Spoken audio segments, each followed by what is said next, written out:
bringing sports, entertainment, and technology podcasts together. This is SPNT.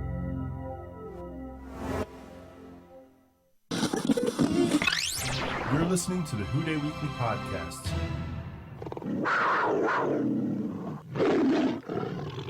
Who-Dey Weekly is brought to you by Stitcher.com. Download the Stitcher Smart Radio app today at Stitcher.com/SPNT. What's happening, Bengals fans?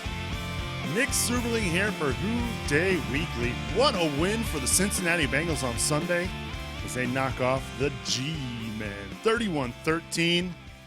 What a game by the Bengals. What a game by the defense. Actually, you know what? What a game all around for the entire team. Glad you could join us here for episode 89 of Who-Dey Weekly. I'm Nick Suberling, like I said, alongside my tag team partners, Tim Bates and Mickey Mentor. What's happening, fellas? How we been? Wonderful. Who-Dey. Well, obviously, we're all wonderful because the Bengals big winners. Mickey, what was the atmosphere like on Sunday? It was. I got to be honest. It was kind of subdued. That obviously it wasn't a sellout. There was a bunch of empty seats up top.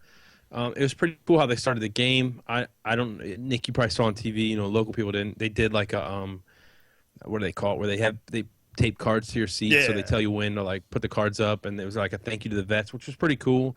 I took my little girl. The weather was great, but it was fun down there, and the overall was just like shock that we were absolutely whooping the Giants. And there was no point where the Giants were in that game.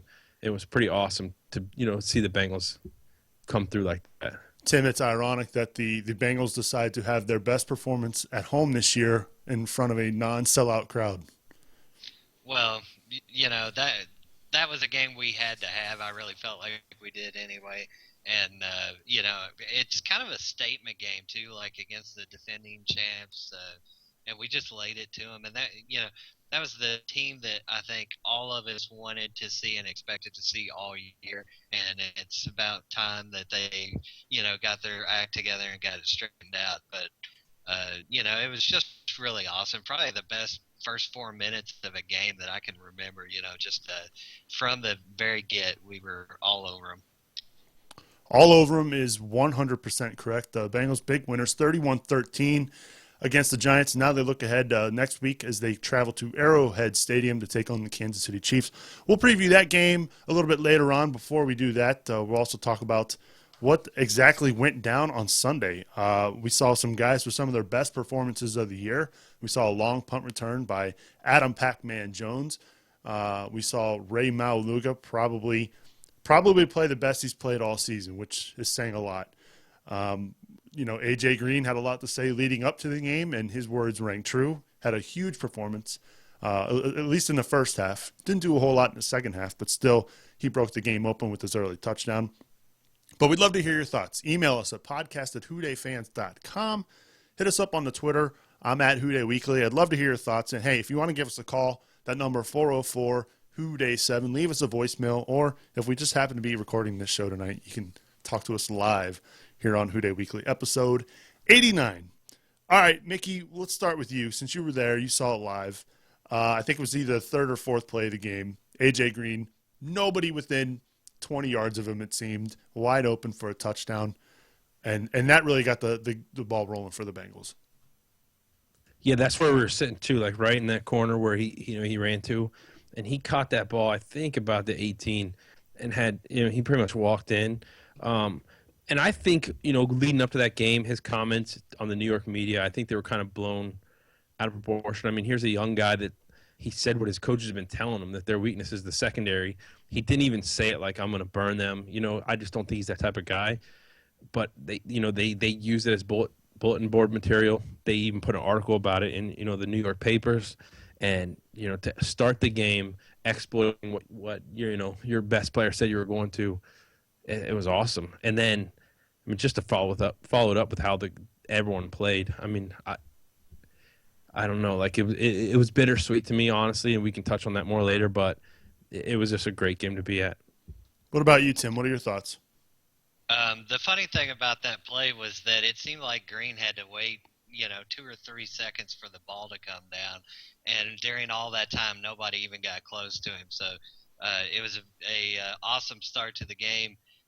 Green is just a outstanding player, and it was great to see him get off on a good start like that, because a lot of teams of late have set out to take him out of the game and force us to beat him with somebody else. And, I'm sure that kind of played a role in his statistical drop-off in the second half. But, he still made some big plays throughout the game. And, I think he had a touchdown there, or was it somebody else that had it in the second half? But, he's an outstanding player. He's certainly the marquee player on our team. Well, right now he's the leading vote getter among AFC wide receivers, so that bodes well for his Pro Bowl chances. Not that he hasn't earned it. He's got a touchdown now, in every game this season, I believe. Or if not, he's got a nice little streak. I think it's 8 games in a row now or something like that where he's got a touchdown. He's on fire, that's for sure. And then so the Bengals go up 7-0 real early. The defense forces a 3-and-out, Mickey. And then the big play, Adam Pac-Man Jones, a huge punt return, almost housed it. He almost had it. You think he would have scored on that play, but unfortunately he didn't. And then ultimately the Bengals capitalized with another touchdown. At that point, they're up 14-0, Mickey, and you're thinking, oh my goodness. Well, the first 14 came, before the fans were even sitting down. Like, it just seemed like it happened so fast. And that Pac-Man punt return was awesome. Maybe on TV it was different, but from where I was sitting, you couldn't tell he was going to break it, and then he was out, and then you could kind of see he ran out of gas, whatever. It was still awesome. Set the Bengals up huge. I really liked, then I'm kind of, it's different when I can watch it on TV than I'm there, but I think right after that, the first play was a throw to the end zone. Like, it might have been incomplete, but they definitely went for it. And I like that kind of fire. And yeah, at that point you were like, man, they're cruising. Don't take your foot off the gas. And that's what you get nervous for from the Bengals. Yeah. I was just going to say, you're right. The first throw was a back shoulder fade to AJ Green. He just barely was out of bounds. His toe was on the boundary, so it was very close. Thought he was going to have it, but he didn't. But then, so here, the Bengals are up 14-0. They force another 3-and-out here, and the Bengals make a very. I was stunned that they decided to do this, Mickey or Tim. They decided to put Brandon Tate back to return a punt. Now, we all know I'm the biggest Brandon Tate fan there is. Sarcasm. And he proceeds to fumble the punt. And, luckily it didn't happen. But with the way the Bengals historically have had issues where they can't close games or bad things happen that ultimately lead to Bengals losses, this could have been a really bad omen. Unfortunately, the Bengals defense held them to 3 points. But why even put Tate back there when you know what Jones is capable of doing? My only thought was maybe Jones was gassed and he just wasn't ready to go back out there. Gassed. He had a whole series to take off. Well, he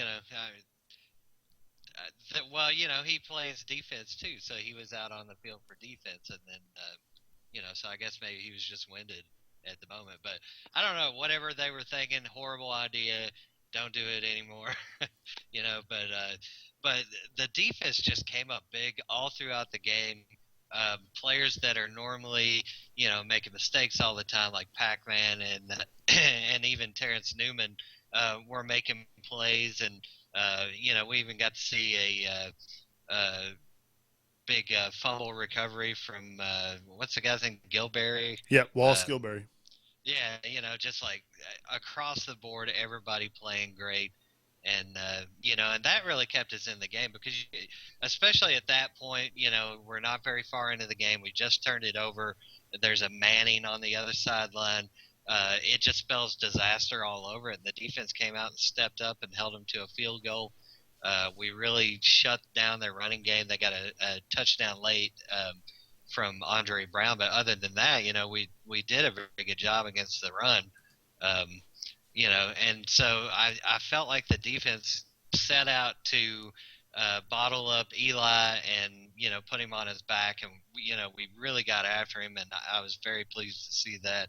And so, I mean, as well as the offense played and Dalton was amazing, but that you got to have that defensive effort too, and that's really the first time we've had that full package, offense, defense, and special teams where every phase of the game played good. So just a very happy Sunday for all of us.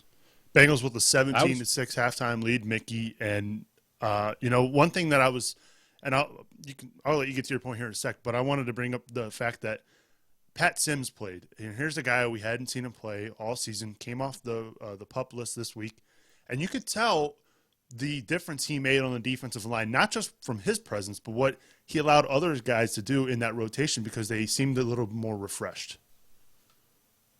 Well, I don't think after this game you can say enough good things about the defensive line, but, just to step back to that last point you guys were talking about, I was wondering the same thing you were wondering, like why the heck is Tate back there? And I didn't know if they talked about it on TV or not. It sounds like they probably didn't say much. And kind of touch on what Tim said, that's the kind of play that Bengals, they were holding their breath against. Like, I mean, you set them up perfectly to make it a one-score game, and then, then you talk about what we could have done last Sunday. But, hold them to 3 there was insane. And then, Tim also talking about people stepping up making plays. Like, there were some plays in the game that Malaluga missed, but I think the play I remember most is when he hit, I don't even remember Bradshaw. who it was. Who was it? He hit their running back, Ahmad Bradshaw. Yeah, it was Bradshaw. I wasn't sure. Just made him look silly. They called it a fumble, but obviously it wasn't. He was down, but he decleated him, and that's the kind of play you want from your middle linebacker. Like that's my zone. You just stay out of here. If you come in here, you're going to get hurt. So I loved the play all around from our defense. Obviously, I loved what our offense did, and that's kind of why I said it was bittersweet. Like, yes, Pat Sims back obviously helped the defense, but I don't think that's the only thing that was there. And I feel like, after the game, all our defensive line talked about was how they were compared to the other line, and they wanted to prove that they could go out there and play. And it's just sad that it takes another, the Super Bowl champs to come in here for the Bengals to play to their potential when, we're losing games to Cleveland and Miami. That's where I say it's bittersweet because, man, had we seen this kind of performance all season, the Bengals would be one of the top teams in the NFL. And it's just, it's a shame that we can't get that every week. Hopefully we get it from here on out. But, you got to know what I'm saying. That was a different team out there than what we're used to. I think, Tim, we can, and that's a great point, Mickey. I never thought about the whole motivation as far as comparing themselves to the other defensive line on the other side of the football in the New York Giants, who, let's face it, they didn't do much in that game at all Sunday. They had no effect. In fact, Andy Dalton wasn't sacked. First time he didn't throw an interception this season, too, so that's good, a good sign for Andy Dalton. But I want to get back to this defense, Tim. We talked about Malaluga. Probably it was I'd have to say arguably the best game he's played all season. A lot of it due to the fact he's probably finally 100% after the injury he sustained in the preseason. A lot of that too had to do with the fact that the defensive line kept him clean. He was able to make plays when he had to. I'm sure he missed some tackles, but there was nothing glaring that stood out to me Sunday as far as his mistakes. But I saw a little bit more of a aggressive Ray Malaluga, and that hit on Bradshaw was epic. Yeah, he really laid it to him, and it seemed like our, what we would expect from our offensive line was what the Giants did, and vice versa. Our line held up and played great the whole game, and and they couldn't get any pressure on us. But when the Giants were on offense, we had guys in the backfield the whole game, and Geno Atkins was just a monster in that game, and I think that makes it a little easier for Ray to get in position to make the kind of plays he needs to make, because they don't have all day for the quarterback to sit back there and he kind of get lost in what he's supposed to be doing. So I feel like our front four really made plays a lot easier for the rest of the guys, the back seven. But that said, even still, those guys were making plays left and right. I think it was Pac-Man that made this play, but there was a pretty big third down, I think, in the second half, and it was a long play downfield, and he jumped up and just swatted the ball away from the receiver. And, it was just such a key play in the game because it was a point where you felt like the Giants could still get back into it. And, and that led to another punt. So just big plays left and right, around the field. And I can't remember feeling this good about the defense. It's been a while, certainly. It has been a while. You bring up some good points. And one thing that is, when you look at the numbers, you're kind of taken aback, like, wow, that's it. But Andy Dalton, he's the winner this week of the AFC Offensive Player of the Week with his 4 touchdown passes, despite only having 199 yards passing. I mean, that says a lot. I mean, that tells you that right there, the Bengals, they had the ball inside the Giants' 30 almost all day. Yeah, you get those turnovers. We had the 2 picks, and the positive turnover margin under Marvin is like a astronomical percentage, winning percentage.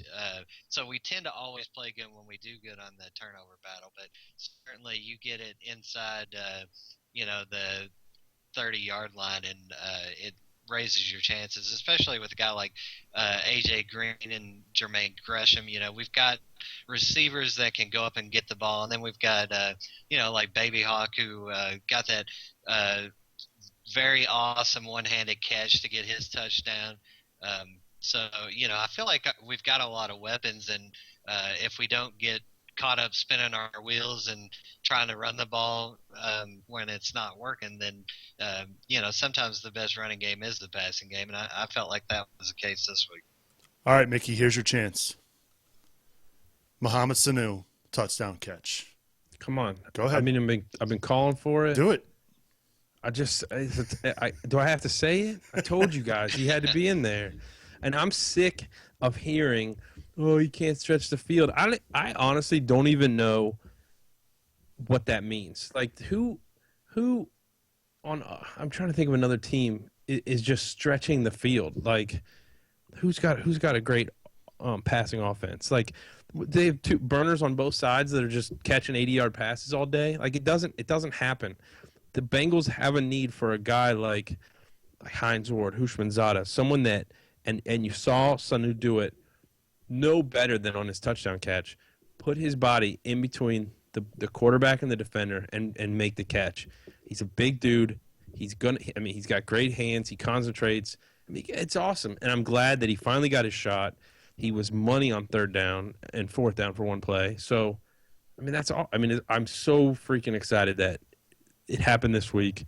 I don't know. Someone just in the chat room, anonymous, I'm not sure who that is, but they say the problem is stretching the field. I would argue that's not the problem. It's not that we have a problem stretching the field. It's that on the games that we didn't stretch the field, we didn't set ourselves up to do it. We didn't throw deep. Did we even throw a pass more than 11 yards against the Steelers? And I go back to the coaching thing there. The games we were destroying teams or, just blowing them up in the first half, we were throwing deep. If you look at what I think it was against the Browns, they're beating us. We decide just to chuck it up to AJ Green. He makes the play. AJ Green is going to stretch the field. No matter where he's out on the field, he's going to make a play on the ball. Even if he's double teamed downfield, like he's going to get open. You need a guy like Mohamed Sanu that's going to get you that first down because if you try to go downfield twice, you're 3rd and long, you're screwed. It's more important to have a guy that's going to make a 12-yard catch than a guy that's going to make an 80-yard catch because you're going to have a lot more 12-yard plays in a game than 80-yard. So I just think Sanu, he's huge for this team, and I'm glad he finally got to step in. Not just that, Mickey. He also lined up at running back a couple of the plays and had a couple carries. He's a very versatile player, and we've seen what he can do with his arm. He's able to throw the football. There's so many different things you can do with this guy. I'm just wondering why it's taking them so long to take the shackles off of him and just let him go play. Are you really wondering? Well, I know the reason, but it's frustrating, right? This coaching staff is afraid of rookies, and we sign all these vets and we give them their time. I think we have the young talent on this team. It's time to let them play. when they have played, they've done well. And I fully expect Mohamed Sanu to be, getting a ton of snaps now because of what he showed against the Super Bowl champs. So, it's just awesome that that's happening. It seems like it wasn't long ago, maybe the last week or two, that we were talking about how the coaching staff tends to either stick with a player way too long or they just rotate him over and over and over. And, so I was glad to see Cedric Pierman get a series, and, he made some big plays. That first rush that he had was I don't think he got 10 yards, but he got awful close. And it just makes you wonder, could we do more in the running game, with him getting more playing time than Green Ellis? Neither guy, produced a ton of yards, but, it's still good to see. And going back to the earlier point, when Mickey was talking about, is there another team that, that has that style of play where you've got two deep threat receivers? And really, when I think of like the model team for passing efficiency, I think of the Patriots, and they've got a bunch of guys that aren't even as good as the guys we have. Obviously Gronk is unbelievable, but everybody else they have, I don't think compares to the guys that we have. So I feel like we've got the personnel, and it just seemed like that Dalton played a great game this week, and he was really tuned in, and everything just seemed to work right. And when it's going like that, I don't see us losing very many games. Well, let's go to the Who-Dey line. Who's this? Hey, it's John from Kentucky again. What's going on? Where are you at this week, John? Well, at the moment I am in Indiana, southern Indiana, right near Louisville. And I'm getting ready to head out once the podcast is over towards Massachusetts. I've got 1,000 miles to run, so got a long trip ahead of me. But I was going to talk about the game. I was in Arkansas on Sunday sitting in a truck stop, and a friend of mine texted me, and he said, "Are you listening to the game, talking about the Bengals game?" And I said, "No, it's a waste of time." He texted back. He said, "They're ahead 14-3. And I texted back, "Liar." And he texted back, "No, man, it ain't no lie." So I put it on, and I tell you what, the Bengals sound better than they look. I mean, they play better on the radio than they do on television. Maybe they ought to black out all the games, whether they sell out or not. What do you think? That's a good point. It's one of those things, and I was thinking about it during the game, John. It's unfortunate that a lot of the people in Cincinnati didn't get a chance to see this because it was their best performance. They played, for every phase of the game, they played their best game of the year. And, when you're trying to sell tickets and you're trying to build momentum and enthusiasm with this team, to not see it on TV, I don't know if I'm not sure if it hurt them or – again, it's frustrating as a Bengals fan because you want people in Cincinnati to root for this team. Well, yeah, of course. And I don't know. I kind of think maybe the Bengals, if they get nervous on TV or what. I mean, last year a lot of their games were blacked out. They played pretty good, and this Sunday it was blacked out, and it was their best performance. But hopefully, in reality, having Sims back, maybe that had a lot to do with it. We know that you have been the biggest Ray basher here on the podcast the last 4 or 5 weeks, John, but even he played really well on Sunday. Well, he sounded great on Sunday. He really did. He made a lot of tackles, and hopefully he can keep this up, and maybe his injury is over. And, we just got to hope for the best. And I'll say this. Did you see Kansas City play Monday night? Absolutely. Oh, they are off. If Cincinnati loses to Kansas City, I'll tell you right now, Cleveland and Miami both would stomp Kansas City right now. Surely to God, Cincinnati does not lose to the Chiefs. I don't see it happen. Well, that's why they play the game, right, John? I sure hope you're right. Well, and their stadium's a tough place to play, too. They got the Sea of Red and all that. And, so to me it screams trap game, and we've really got to be sharp this week. John, what's your prediction for the game? Oh, I will definitely go with the Bengals. I'll take the Bengals 21-10 over Kansas City, and that is in Kansas City, yes. Well, you heard it here first, John. Have safe travels to Massachusetts. Enjoy the game on Sunday, and we'll talk to you next Wednesday. Okay, I'll talk to you next Wednesday. I do hope to get to the Raiders game. However, I will say that is Thanksgiving weekend. Mm-hmm. I can't make any promises at this point.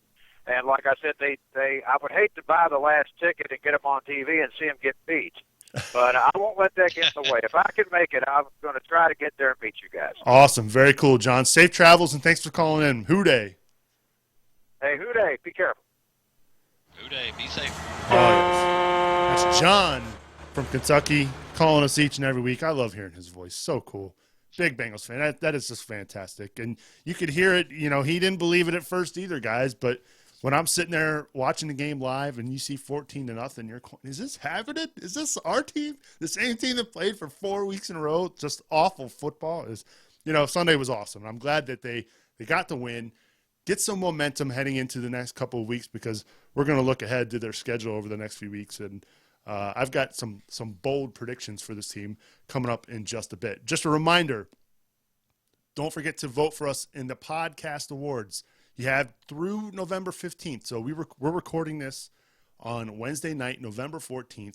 You have until midnight, Thursday night, November 15th, to vote for Who-Dey Weekly in the podcast awards. We really would appreciate it if you have a chance to log on and vote. We need all the votes we can get. We're up against 4 ESPN podcasts. We're up against a Yahoo Sports podcast, a CBS Sports podcast. Any chance you can log on to podcastawards.com and vote. We certainly would appreciate the support. And thanks to everybody who has voted so far each and every day. And I apologize for all the spam tweets and all the spam Facebook posts, trying to muster up as many votes as we possibly can. But really want to win this award. I really want to win this award for the fans of the show. You guys have been tremendous over the last 89 episodes. I can't thank you enough for downloading the show. And I'd like to return the favor somehow, hopefully holding a trophy in January in Las Vegas. You can also rate and review the show on iTunes. The easiest way to get to our iTunes listing is to just go to whodayfans.com/iTunes. That'll open up iTunes there for you. If you have an iOS device, you can also do it through the podcast app. Leave a review there. We'd love to hear feedback, whether it's good or bad. We certainly appreciate any feedback whatsoever. Our email address is podcast@whodayfans.com. And give us a follow on Twitter @Who-Dey Weekly. It's time now for my favorite time of the week. Shout out. Tim, who you got this week? Tim, in honor of Veterans Day, I'm gonna shout out my father-in-law, Mike Shoulders, who at 17 was the point man for the USMC in Vietnam, and managed to make it through and produce my wife. So my shout out is for Mike Shoulders. Very cool shout out. How about you, Mickey? I got a few new followers. I got Allison Jordan, who's a Bengal cheerleader. Definitely check out her Twitter. She does good work on there. And then also I got Jessica, JL Smith 7373. I got Deshauna, who's Riz fan for life. And I got Derek, who's Bengal Mania 28. Check out their the fellow Bengal fans' Twitter profiles. It's all good stuff. My shout out this week goes to his name's Jason Haywood at JHNN Sports. Give him a follow. And then our friends over at Stripe Pipe, guys, they said, give Halo 4 a shout out. So there, Halo 4, you get a shout out, I guess. I don't know. Whatever floats your boat. That's all it said in the tweet. It said, give Halo 4 a shout out, so I'm doing it. And thanks to those guys over at Stripe Pipe. They've been really helpful. They've been, by the way, they've been tweeting out the podcast award stuff as well. So guys at Stripe Pipe, we certainly appreciate all the support as well on that. Again, if you want to be shouted out here on the program, our Twitter account is @Who-Dey Weekly. You can give Tim a follow. He is at TIMMBOOTS, Tim Boots. And then give Mickey a follow as well. He is at Who-Dey Fans. I think I got all the shout outs and all the announcements. So why don't we look ahead to this week? The Kansas City Chiefs, the Bengals going to Arrowhead Stadium to take on the struggling Kansas City Chiefs. I didn't get a chance to see the game Monday night. Did they hold the lead at all in that game at any point? Yes. I believe they So did. the streak is over. All right, finally, we not have to They talk about scored that first. then. Okay. Either way, this is a team that went to overtime in Pittsburgh. Granted, it was against a Ben Roethlisberger-less quarterbacked team. Still, to go to overtime in Pittsburgh is a very tough task. And considering the Chiefs and where they stand and everything that's going on for them this season, you have to be a little impressed by that, Mickey. I'm going to you first because I know you've married into a Chiefs family. So what are your thoughts on this game? Man, the Chiefs are the best terrible team out there, I think. Some of the talent they have, they've got pretty good receivers, excellent running back, a pretty good offensive line. It's just their quarterback makes some of the worst decisions on the planet. I definitely think that this is this could be called a trap game for a team that probably shouldn't be thinking about traps at all. But the Bengals match up well against the Chiefs. We've been pretty good at stopping the run. You stop Jamal Charles, you kind of stop the Chiefs' offense, and your DBs can kind of camp out there and wait for Matt Castle to throw them the ball. I think they just ruled Brady Quinn out, so we don't have to worry about, your former Notre Dame all-star. Did we have to worry even with him playing, Mickey? No, but I was just trying to be nice to your team. But no, I think this is definitely a game the Bengals should win. I think that they should. It should be another one of those games like I talked about at the beginning of the season. It's not going to be a blowout like the Giants game, but it's going to be one of those games that you never really worried that the Bengals were going to blow it. So that's kind of what I expect this week. But yeah, I get to rub it in the faces of my wife's side of the family, which is great. Tim, what about you? What are your thoughts on the game this weekend? Well, I'm very nervous about it because I feel like this is a absolute critical must-win game.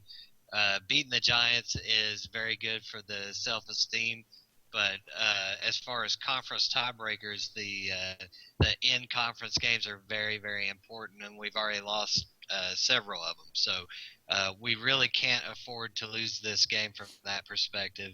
And, it's a team that's beatable, but I think preseason they were the favorite to win their division. And on paper, they're a pretty good team. They just have not put it together and have not played like it this year. But historically, that's the kind of game that we tend to lose when we're falling apart. And I'm very hopeful that we don't do that this time around. When I was thinking about the game, it reminded me of several years ago when we played at Kansas City and Robert Gathers, really came up big and had a couple of sacks, just played a really good game. So I'm hoping that, we'll have another great showing this week from the D-line. And, I really feel like we can get it done. We just have to take it seriously and don't take it for granted. I'm not really sure. I mean, this is a team that they just – for some reason or another, they just can't seem to find a quarterback that can play. Did I saw a stat the other day about the Chiefs that said that they haven't had a quarterback for them win a game that they have drafted since, I think, the early 90s. I mean, that's telling you a lot when you've drafted. I mean, granted, they had some good years in there when they had Trent Green. We remember when Trent Green and the Chiefs came into Paul Brown Stadium, they were 9-0, and they had some good years there under Dick Vermeil, but Trent Green was not originally drafted by the Chiefs. So this is just a team that they had Joe Montana too. Exactly. So it's just one of those. It's an odd stat when you think about it, but from a defensive standpoint, I'm not sure. I don't know if they have a corner that can cover AJ Green. And then even when you do try to take out A.J. Green, I don't know if they have enough guys in the secondary to cover guys like Hawkins or even I don't even know who else is playing. Sanu, if he plays. That's a big if, I guess. Then you throw in Jermaine Gresham. So I don't know if the Chiefs defense has enough to stop the Bengals offense. But the only saving grace I think the Chiefs have is that Romeo Crennel. He knows Marvin Lewis from his times playing against the Bengals twice a year with the Browns. Obviously, that was under Bob Bratkowski. Bob Bratkowski, the offensive coordinator for the Bengals during those years. So he hasn't really seen a whole lot of Jay Gruden. But I don't know. I'm concerned. Tim, you bring up a good point about the trap game. I am nervous about that because this is a game they're supposed to win, just like the Browns game was, just like the Dolphins game was, and they came out flat, did not play to their best potential. So we'll see what happens. I'm thinking good things for the Bengals. Let's do some score predictions and maybe some bold predictions. We'll start with you, Tim. Give me a bold prediction and then a score prediction for Saturday or for Sunday. My bold prediction will be that it will not be A.J. Green that's the leading receiver. I feel like Baby Hawk is due to bust out again. And so I'm going to predict that he goes for over 100 yards and is our offensive player of the game. As far as score, the Chiefs do have some weapons. They've got a pretty good running game, and they can get after the quarterback. But as good as we looked last week, I'm thinking we're going to, pretty easily roll to victory. So I'm going to say 24-7. 24-7 win for the Bengals, right? Who-Dey. All right. Yes. What about you, Mickey? Give us a bold prediction and then give us a score prediction. Bold prediction. I think we're going to see more from Mohamed Sanu, and I think that he may almost be featured in this game. That's going to be my bold prediction. I did like how someone in the chat room said he'll have a rushing touchdown and a receiving touchdown. I could totally see that. I could totally see him working him more into the offense. But then my score prediction, I'm going to go with the Bengals 20, Chiefs 16. And, you talked about, their defense. I think their defense is the only reason they're an NFL team right now, and they haven't been dropped down to NCAA because, they do have they run a 3-4, and this is coming from a guy that watches too much of the Chiefs. And their corners and safeties are pretty good. I mean, they have Eric Berry, Brandon Flowers, Javier Arenas. Then in linebacker they have Tom Bahali, Derek Johnson, and then up front, they did lose what's his name, Dorsey 2 weeks ago, but I think he's healthy, right? So I mean their defense is going to be tough for the Bengals, but I think coming off a game where you faced one of the best lines in the Giants, I think the Bengals will be fine, but I don't think we're going to go crazy scoring like we did against the Giants. I mean, we were handed a lot of gifts against the Giants that, had the Giants punted away, we probably wouldn't have come away with as many points. So, I'm going 2016. You're also got to consider, Mickey, too, we're going to be facing a terrible offense. Very one-dimensional in Jamal Charles running the football. So you can stack the box, and you can live with Matt Castle beating you, but I don't think that will happen. Agreed, and that's why I'm chalking up, what is that, the 3 field goals for that score. So, I think, they might, Arenas may break a special teams touchdown. Who knows how they're going to get their touchdown. Jamal Charles managed to score against the Steelers. He's pretty electric. So, I think that it's going to be a touchdown and a bunch of field goals for the Chiefs, but the Bengals will have it. Maybe that last field goal comes at the end of the game. I don't see the Bengals ever in danger, but I don't see them running away with it. Fair enough. I mean, you bring up some good points about there. I'm glad that you've married into that Chief thing because I don't know a single thing about the Chiefs. The only thing I know about them is that they went pretty much the entire 2012 season so far without holding a lead, which is very tough to do in the NFL. And even more remarkable is that they have a win during that stretch. Even more crazy to think about that. I'll give my score prediction. I'll say Bengals win 28-13. And then my bold prediction for this game is I'll say that Benjarvis Green-Ellis runs for 100 yards. Wow. How funny is that? That is a bold prediction. There were a couple times on Sunday against the Giants, that hole was wide open and he tripped on the 30-yard line or something. Like, just hit the hole, go. What are you doing? So frustrating. Before we wrap up here, I want to do maybe some bold predictions for the rest of the way because that Giants win on Sunday, I don't know if we can just explain just how big that win is because now they're sitting at 4-5. You look at their upcoming schedule. I know you still have to play the games. I get that. I understand that. But they play the Chiefs, they play the Raiders, they play the Chargers, the Cowboys, and then the Eagles. There's not a single team in that list of 5 that isn't beatable at this moment.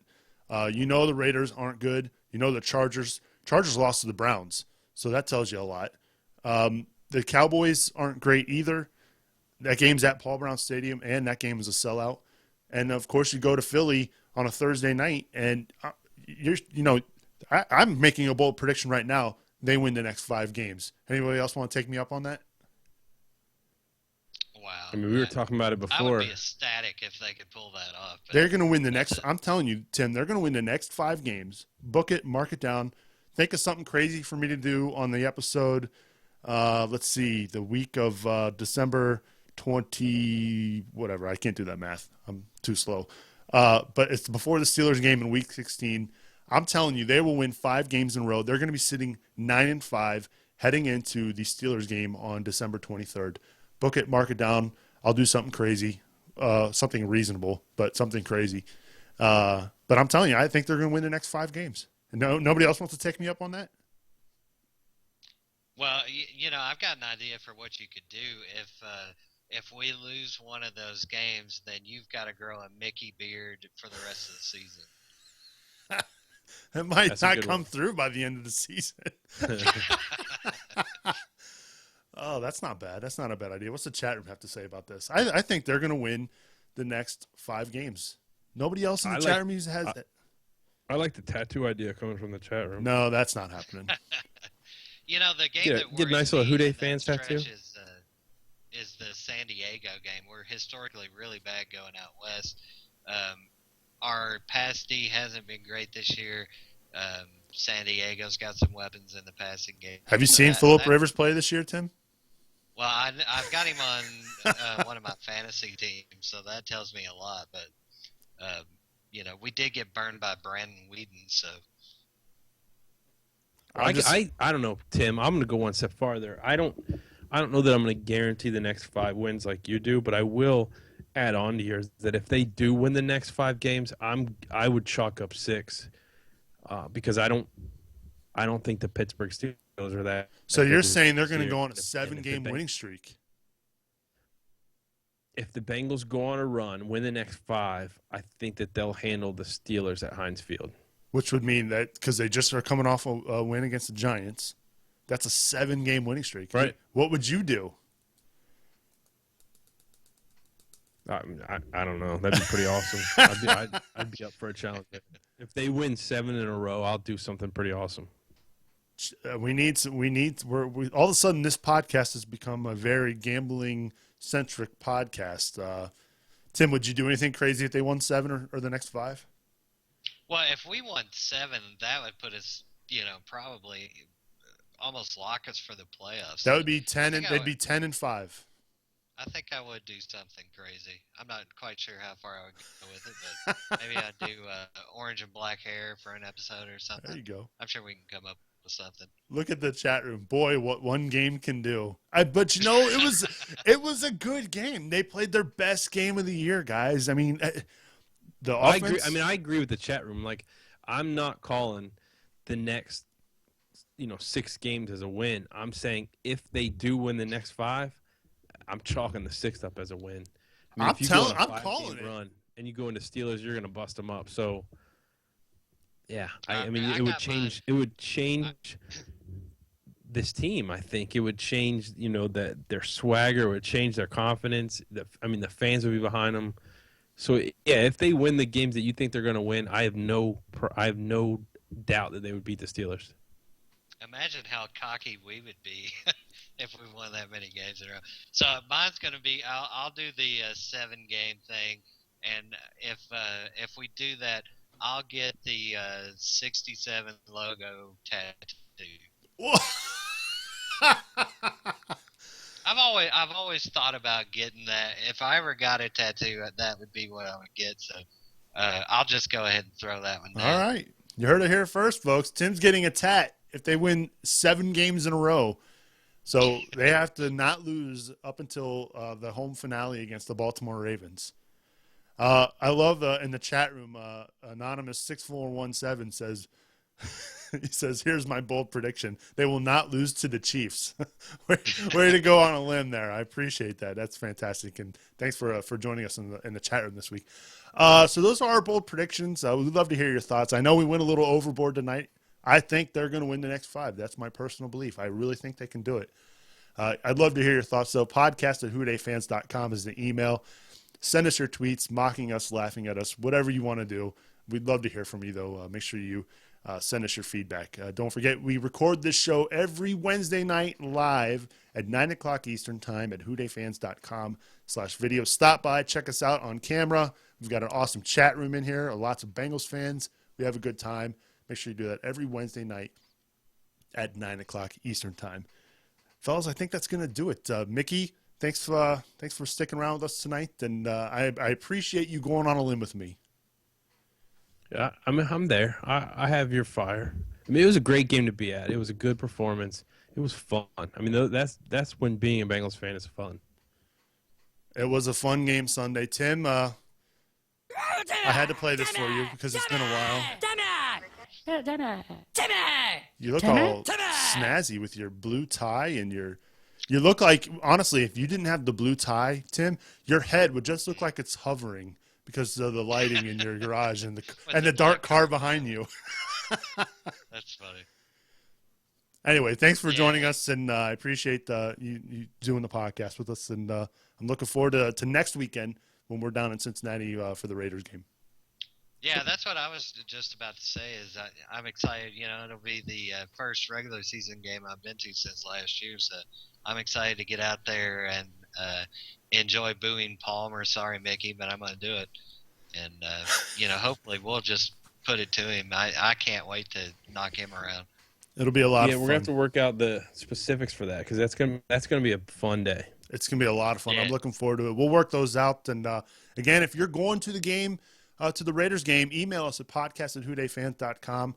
Let us know, and we'll try to work something out. It'll be a lot of fun to get fans of the podcast together and fans of the whodayfans.com blog, and it'd be fun to hang out there. I know Mickey, you tailgate down at Longworth Hall. There's all kinds of places to tailgate and places and people to see from Twitter and stuff like that. So I'm looking forward to seeing everybody, and it'll be a lot of fun. And again, email us podcast@whodayfans.com and let us know if you'll be at the game.